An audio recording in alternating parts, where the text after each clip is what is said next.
Where do our feet meet the ground? Where can we find a shelter? And where can we keep off? I'd like to be optimistic and say there is some sort of transformation. However, I'm also a little bit cynical. There's hunger in the world, there are crises. We're gonna build a new ark, a new ship to go forward with this region. What would you bring? What would you bring? What would you bring? What is needed for this ark not to be burned again?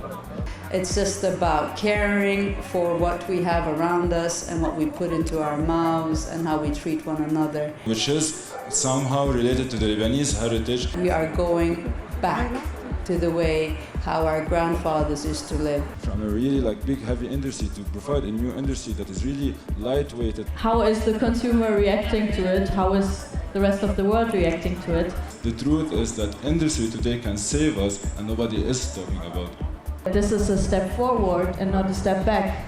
So try and convince the world now, after decades of media campaigns and socialization and structural changes in their mindsets. During the corona crisis, people got more to being aware of everything, aware of themselves, aware of the world, aware of the environment.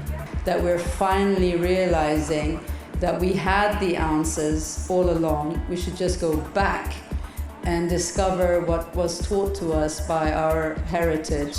Or what we are dreaming of a bit is that all these little puzzle pieces can try to learn from each other as well. Some people don't want you to know much.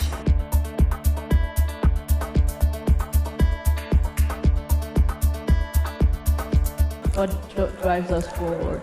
It's actually building a platform for these questions, for sharing what we know, which is another act that we stand for. I think it's necessary to remain vigilant and to remain persistent. Starting with as little as the projects seem to us, starting it. Our movement is lobbying Earth. In the same time, we turn to an accelerator and incubator for startups that are working under social, local, and environmental activism. All those different initiatives, they need to be the network teaching each other as well and seeing who is in the field. So the situation is bad and it's going to get worse. What do you say?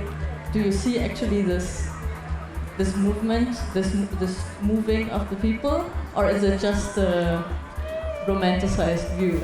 This is a culture that doesn't think much about doing things on their own. They depend on Zaim, they depend on a church, they depend on a mosque, they depend on a priest, they depend on a nun. But we're not, we're free. We need to demand truth for ourselves, and in the end we need to take it in our own hands. You will not have it easy. We're telling the world and the earth that we have surrendered. We no longer can continue what we're doing. On the ground, on the earth, where can we change these things? Why are we burning our art? A boat, our safety boat, we are setting it on fire.